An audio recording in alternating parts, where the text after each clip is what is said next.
Welcome to Live DAF, your online DAF Yomi Shir. Shalom Aleichem and welcome back to today's DAF. Bava Metzia Kufta Zayin. We are holding on Amud Aleph, 6 lines off the top of the Amud. Tanya Kavasei Rabbi Yehuda. We're going to bring a raya, a proof from a brisa in support of Rabbi Yehuda's opinion. So yesterday we learned that when one is compelled to seize a mashkin, a collateral from his leiva, from the borrower who defaulted on the loan, there are limitations in terms of what types of items can be seized. One category which is off limits involves anything that's food related. So we had, for example, Rechaim v'rochev, right? A millstone which is comprised of 2 sections, the lower section and the upper section, right? The 2 stones. The bottom is Rechaim, the upper one is rochev, lashon of rechev, riding on top. The Torah specifically forbids taking those items, right? Lo yachbel Rechaim v'rochev, right? And the pasuk concludes with the words ki nefesh u'chayvel, because it's something which is nefesh. It's meant to produce. It's a fruit producing item. It's a piece of equipment which is involved in food making, and therefore there's an isser. And the question was, and this was discussed yesterday, do we duplicate the isser as well? Meaning, you take rechaim, you have violated the isser. You take rochev, another isser. What about getting the extra isser because ki nefesh hu chayvel, which covers all food-related items, perhaps goes back on the rechaim v'rochev as well and adds another layer, so to speak, of isser. It duplicates the isser. You have violated a specific isser, right? Which the Torah specifically mentions, don't take rechaim v'rochev, but one has also violated the general isser, because all fall under that umbrella of ki nefesh hu chayvel. Rav Huna says, yes, he has violated all those isurim. Rabbi Yehuda disagrees. He says rechaim is one isser, rochev another, but that's it. You don't get the isser of ki nefesh hu chayvel. That applies to other food-related items, but it doesn't go back to add another isser to rechaim v'rochev as well. Now, actually, in today's daf, we're going to add a new twist to the whole idea of ki nefesh hu chayvel. Not only is it referring to food-producing equipment, it also refers to anything which this fellow requires to earn a parnos, a livelihood, right? Which is also a form of ki nefesh, because it provides him with his eichel nefesh, right? The pasuk says, right, kol amal ha'adam lefiu. All of a person's work and toil is to feed himself. So ultimately, taking away his livelihood is taking away his nefesh. Tanik b'Yisrael Rabbi Yehuda. Now we're going to bring a raya from a brisa to Rabbi Yehuda. It says the Gemara 6 lines off the top. That what? That when a person seizes a rechaim or a rochev, he's only over. He only violates those specific isurim, but he doesn't get the extra isur of ki nefesh hu chayvel, which refers to other equipments. Chaval zug shel saparim. A fellow seized a pair of scissors, which this fellow can use for, he's a barber, right? For his livelihood. V'tzemet shel paris. He took a pair of cows. Chayav shtayim. He gets 2 isurim, because although they're both sort of working in tandem, right? Typically you don't use one blade at a time, right? The scissors work together, but they're called a pair of scissors, right? 2 blades. So each one is its own independent kli, which triggers an isser, and he gets an isser for each part separately. Zeba atzme v'zeba atzme. Let's say he only takes one at a time. He takes one cow, or one einu chayvel achas, so he only gets 1 isser per item. V'tani idach, we have another brisa. Chaval zug shel tzaparim, right? He took this pair of scissors. V'tzemet shel paris, a pair of cows. Yochel lo yehei chayvel achas, so perhaps he has only violated 1 isser, because ultimately they're both needed. They're interdependent. They're both functioning as one, serving as one, right? Tamaloi mar lo. The pasuk indicates otherwise. We split it into 2 separate isurim. Layach boil rechaim v'rachav, right? So it's one piece of equipment, but since there are 2 sections, right? Ma rechaim v'rachav shem yuchad shnei kelim. What's specific about rechaim v'rachav? How do you define it? The 2 separate parts, but v'oisem malacha achas. And despite the fact that they're serving in the same capacity, they're functioning as one. How many yisurim does he get? Twice. 2 yisurim. V'chayiv al zeh b'fnei atzmai. V'al zeh b'fnei atzmai. He has violated an Isser on each section separately. I've called Dvarim, Shem Shnei Keil Miuchadim, V'oisem Melacha Achas. Likewise, in a similar fashion, we have a pair of cows, a pair of scissors. Chayev al Zevif Ne'atzmai, V'al Zevif Ne'atzmai, he's chayev for each section separately. But that's it. You don't get the extra Isser of Kinefesh U'chayvel on top of the Isser of don't taking the Rechaim V'Rachav, right? That's clearly indicated in the Brisa. Right? A person sees a Rechaim V'Rachav, he has violated for Rechaim and Rachav. No more. We don't add the extra duplicate Isser, the general Isser of Kinefesh U'chayvel, and that proves at Yehuda's point that it's a limited count. On this topic, there was a fellow, the Chaval, he sees Sakina Dashkafta, a meat cleaver, Mechaveri from his friend, on account of a defaulted loan. And this is something which is Eichel Nefesh, right? Also coming Abai, he comes to Abai. Amalei says, first of all, bad boy, give it back, Zil Hadre. Why? Because this is a prime example of Dahavali Kli Sha'oisim Ba'eichel Nefesh. It's a food-related piece of equipment. V'sa Kumbadin Allah, and then you'll come to the court to deal with your claim. But you have no advantage over your opponent just because you had that Kli. Give it back to him. Start from square one. Rav Amar, no, actually, he does have the upper hand because he had that. He shouldn't have taken the Kli, but he had it in his possession. Ultimately, he could have just kept it and said, well, I bought it off my friend. He didn't do that. That's called a migo. He could have. He potentially could have kept that Kli. So now you give him that integrity, you give him that credibility, and allow him to claim up to the value of that Kli, that in fact the money is owed to him. Rav Amar, he doesn't have to go and fight it out in the Bezdin. He's not treated like a regular litigant. Rather, he's trusted with his claim up until the value of the item, because he has a migo. He could have, if he would have wanted, he could have pretended that he purchased this item from his friend. So now trusting that his friend owes him that money on account of that defaulted loan. Asks the Gemara of Abaye Leslie how he's svara. Why did Abaye disagree with this point? It's a pretty solid point. You have a migo. Why can't he be believed? Maishna. Mahanu Izi, why is this different than that famous story with the goats? The Achle Chushla ben Arda, they consumed peeled barley, right, in the town of Narda, right? So this fellow's, Ruvain's goats consumed Shimon's material. Samar the Chushla, and the fellow who owned the grain, Shimon, took possession. He seized these animals, V'tafas Lahu, V'katan, Tuvan, he had a big claim, $1 million claim on Ruvain, on account of his lost material. V'amar avodah Shmuel, and Shmuel's father said, yeah, he has a point, because after all the goats are in his possession. Yachal Litan, he can be substantiated in his claim they demand until the value of the animals, because if he would, if he would have wished, he could have just claimed the animals as his. He didn't do so, so trust him with respect to an amount up to that value. Why is this different than the mid-cleaver, says the Gemara? Why doesn't Abai trust this fellow that in fact he's owed that money? Answers the Gemara, Hasam lav midi the avid, very big difference. When it comes to animals, you have an animal in your backyard, it's yours. Nobody borrows or rents these goats, right? Lav midi the avid la'ashuli laguri, typically you don't loan or rent these goats. So you have it, probably it's yours. So you have that migu that you could have claimed that it's yours. As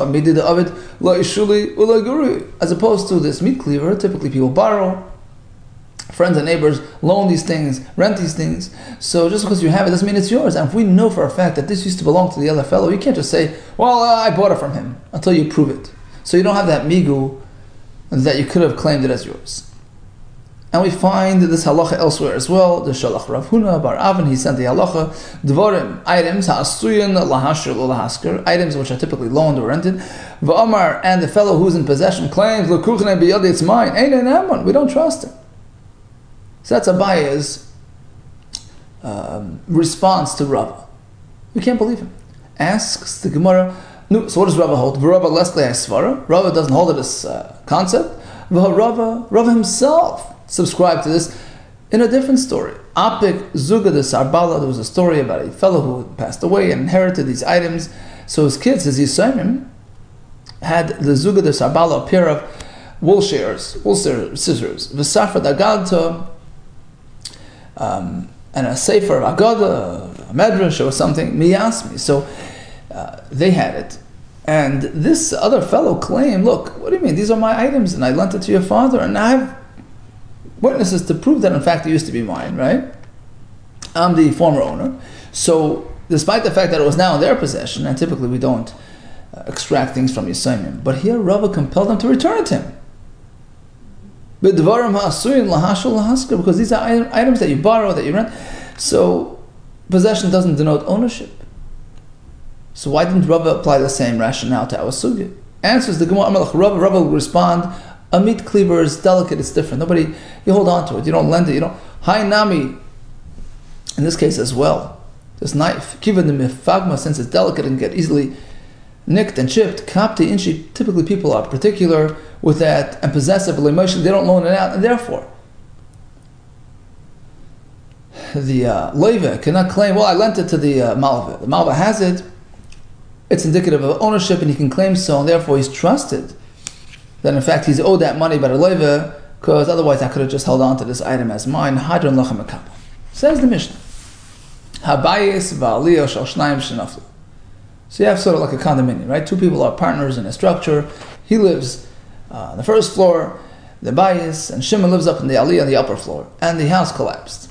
Shneim cholkin, they can both split the construction material, perhaps they'll use it to rebuild a home, and it's comprised of 3 different types of materials, and they split it equally. Be'etzim, the wood, bavanim, the stones, ba'afar, and the dirt and the soil.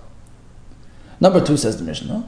Now, some bricks remained intact, some were crushed. Each fellow is claiming the whole bricks, right? That can be reused next time. So who gets what? The V'royin, we evaluate. We take we do an assessment, right? We bring in a professional, engineer, assessor, and we figure out V'royin. We take a look at how the structure collapsed. V'royin elu avanim ha'asuyois or haruyois lishtaber. It depends how it collapsed. Rashi explains it. If it went straight down, like fell down straight, so it collapsed from the bottom, we assume the ones on bottom were more likely to break than the ones on top. If it fell sort of like at an angle, like a stick, just so the ones on top fell further than the ones on bottom, right? And in that case, we assume it's more likely that his materials suffered more damage. So that's how we approach this. And the Mishnah concludes, point number 3, if one of these individuals, one of these partners, makir mixes avon, if he was able to identify some of his stones, so he has a right to take them intact. We deduct it from the overall total, as we're going to see in the Gemara. Now, Mediktani Royim, in part 2 of the Mishnah, we speak about doing that assessment, right? Apparently we can determine, right? It depends on how it happened. If it fell flat straight down, right? Then we assume it's more likely that the first floor fellow has the more damaged material. If it fell sort of horizontally, then the upper fellow is the one that experienced greater loss. If that's the case, if there's a way to determine, let's go back to case number 1 in the Mishnah. The house collapses, everybody splits it evenly. We assume they allocate half of the whole bricks to each one, half of the broken bricks to each fellow. So why do we do it even split? Nechsi, let's take a look at how it happened, right? And once again, that will influence our allocation procedure. If it fell sideways, chances are the upper fellow should experience greater damage. If it fell flat down, we assume the bottom fellow suffered more damage. So what's the point of just splitting it equally? Says apparently it happened at night. So we didn't see how it happened. Well, after every night there's a bright morning, right? So in the morning we'll take a look. They were already cleared out. Material was cleared out. Let's go to the excavation company. We'll see who did it. We'll ask him how it happened. Well, the Faninu Bnei Shesarabim, it wasn't a hired company. It was people walking down the street, did him a service and cleared out the rubble, and they're gone. We can't find them. We have no idea what happened. Fine. So if that's the case, then we have a full-blown suffix. And what happens when we have a suffix? Let's take a look at the Manyas, in whose possession they are, right?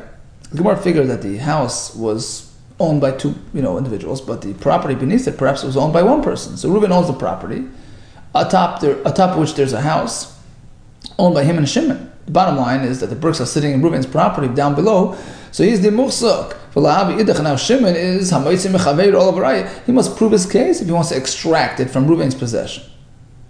We have 3 possible answers. Number 1, must be speaking the Yasfan B'chatat Habayo. The rebel is sitting in a jointly owned property. Okay, so none of them have a greater claim than the other. Inami, another pshat, but just a rab sitting in the street. Nobody's a muhsuk. By same another pshat, although technically the rebel is sitting in Reuven's property, but it was really, allocated for this condominium, which was partly owned by Shimon. So they're shutfin. Technically, they're partners, and partners are easygoing with each other. They allow each other access to their properties, right? But in this type of situation, the Kapti Hadad, they're not particular about, leaving Shimon's materials here. So even though it's sitting in Reuven's property, but technically, Reuven has no advantage over Shimon because Shimon has access to this property due to Reuven's, good heartedness. So bottom line, Reuven is not a muhsuk anymore. We're back to square one, and we split everything equally. But if one of these fellows comes along and identifies some of his stones which are still intact, he keeps it. Asks the Gemara, question is, what's his opponent saying? How is he responding to Reuven's claim? Either coming in, if he's agreeing, fine, pshiton, obviously, well, then there's no discussion. If he's disagreeing, if he's not acknowledging, why do we allow Reuven to take it? Right? Says the Gemara, any idea, right? If he's disagreeing, he shouldn't be taking it. Apparently he's not sure. And now we have your classic Bari, right? Against a Shema, Bari v'Shema. Okay, so apparently Bari, the fellow who's sure of himself, then he wins the case. Well, that's not so simple. Apparently this is in direct contradiction to Rav Nachman, who doesn't give the Bari the winning hand. The Itma, as we learned. Right? We had this a couple of weeks ago. Okay, you owe me money, right? The other fellow responds with a question mark. I don't know. What's the halacha? So it's a Bari against a Shema. Rav Huna, Rav Yehuda Amri Chayiv, he must pay. Rav Nachman, Rav Yechon Amri Pati, he doesn't have to pay just because he's not sure doesn't mean he has to pay. So why now Mishnah does he have to give him the stones? Answers the Gemara Kedam Rav Nachman, as Rav Nachman answered elsewhere. We're speaking about a special case where Shimon needed to make a shvua and he couldn't, and that compels him to pay. We'll see in a minute how this works. So Chanami here as well, we can apply the same point. There was an Esek Shvua amongst them, which triggers this payment. What does this mean? What exactly does this mean? Rabbi said like this. Look, you owe me a money. Shimon responds by saying, yeah, I owe you 50. Now, if we would stop here, what would happen? He would have to make a shvur. You have to swear to substantiate his partial admission. That's called a moed b'miktzas. It's fishy. Something's wrong. You have to go and swear to substantiate your half denial. But the thing is, he didn't really deny. He says, 50 I owe you, but the other one I'm not sure. V'ashar any idea. What happens? So he's in sort of a difficult situation. It's a predicament because he has to make a shvur, but he can't make a shvur if he doesn't know. Guess what? He has to pay. Since he can't swear, he has to pay. And that's exactly what our Mishnah is speaking about as well. The condo collapsed. Look, these are my stones, right? The fellow says, some of them I know they're yours. Oh, you might do a miktzah. It's partial admission. The other ones I don't know. Okay, you have to make a shvur. You can't swear? Let me have it. But they're deducted from the overall count. What does this mean? So I walk away with my 10 whole stones. Rava figured that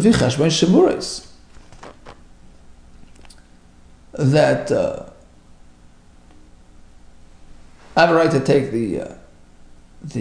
these 10 stones which are still intact, unbroken stones, like we said before, and correspondingly, you walk away with 10 broken stones, right? Apparently because since you don't know, so you're at a disadvantage. Abai says, no, Adrab, just the opposite. If anything, I'm at a disadvantage. You know why? Listen to this. Since He's familiar with these. He identifies these. Tfei liyadav but not others. So he's identifying with absoluteness that these are his. But the other ones he's not speaking of. Su Leslie, apparently he doesn't have more than these. Basically, if he's presenting a very specific claim, these I know are mine, and he's not identifying the other ones, something tells me that the other ones are not really his. Otherwise he would identify them all. So if anything, it proves the other fellow's point, that the rest are his. Apparently the rest belongs to Shimon. Elam Rabbi says, okay, like this. I walk away with my 10, which I identified. And Shimon as well has a right to take 10 intact bricks. So what's the point of me taking 10? Which I identified. If in any case we're splitting it evenly, there is some advantage.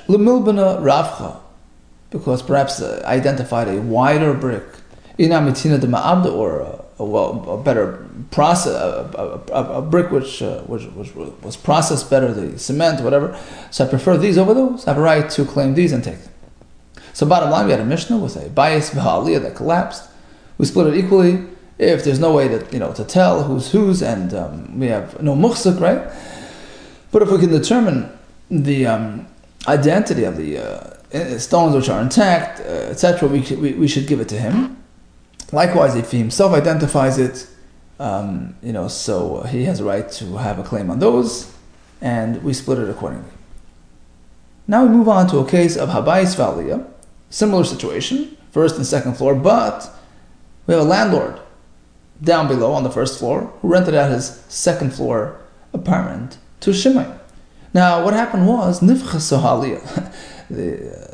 On the second floor, right, the floor, which is actually the divider, right, between first and second floor, fell apart.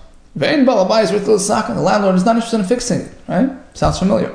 So what does the tenant do? So the fellow who's meant to live in the aliyah, he comes down and lives downstairs. Look, you're not fixing it, I'm coming down.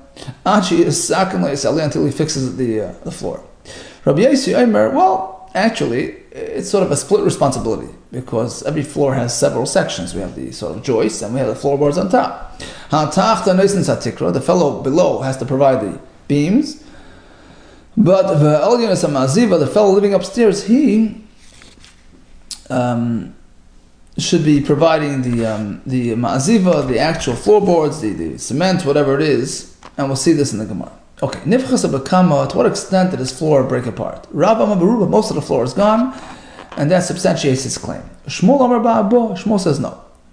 You don't need to wait until most of the floor is gone to present a claim.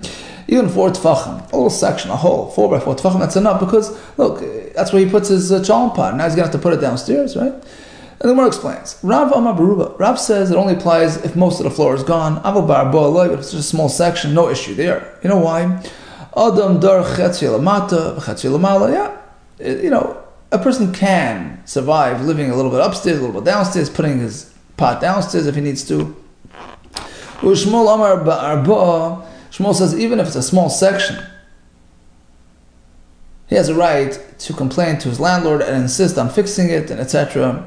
And totally move downstairs if he doesn't get to it. You know why? It's unfair of us to ask him to live partially upstairs, partially downstairs. The fact is, he doesn't have all his floor space. He can come downstairs and move in. Now, why is the landlord even compelled to provide for the tenant's apartment? What exactly did they make up? What were the terms of their rental agreement? Ida Amar Aliyazu. If Reuven, when he rented the flat to Shimon, he says, look, this floor is yours. Well, goodbye, Azda, it's gone, it's destroyed. Rashi says, well, it's Shimon's mazel. I rented you this place, the place is gone, I don't have to replace it for you. Oh. So perhaps he just gave him a general sort of commitment. I'm selling you an upper floor. So anywhere.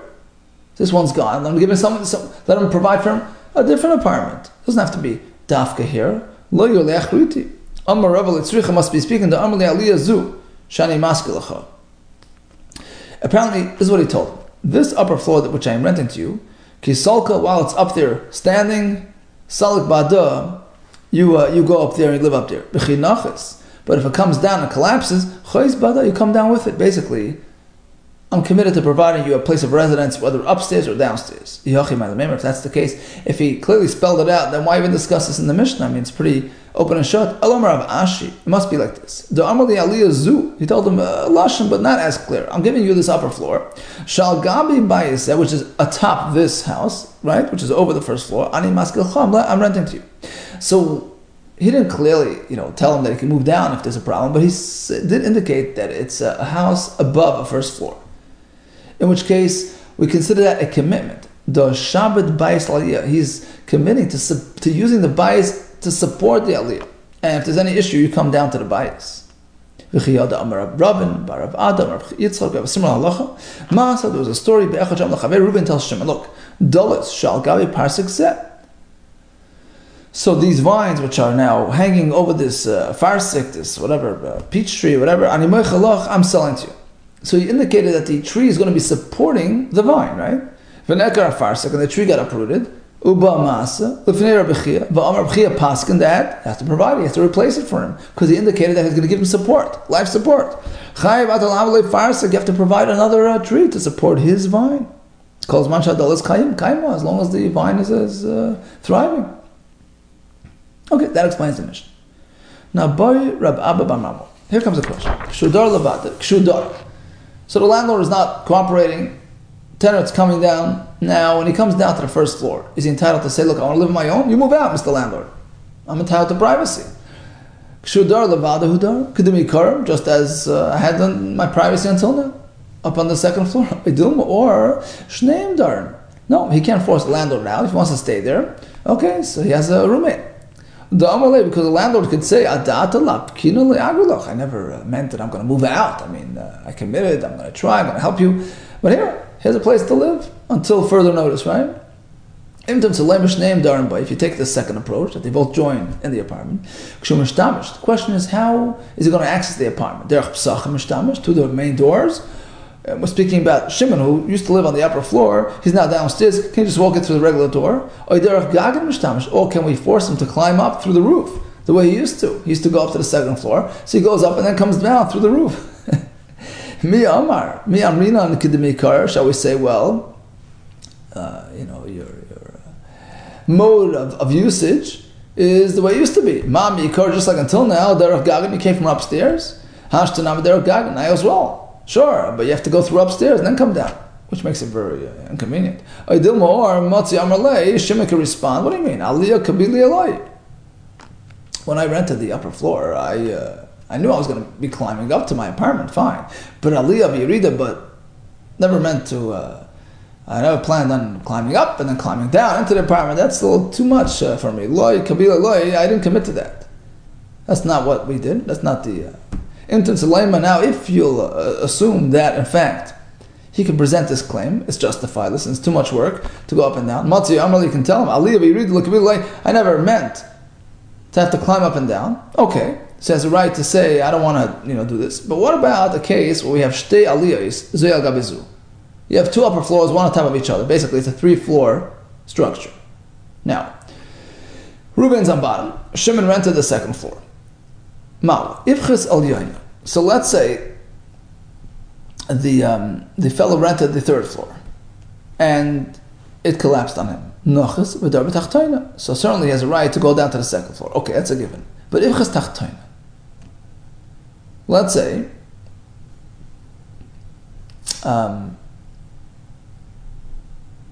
he rented the second floor and it's not livable, right? So the question now is, what right does he have?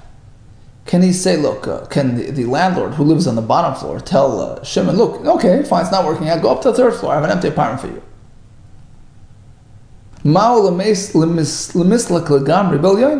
Can he send them up to the third floor?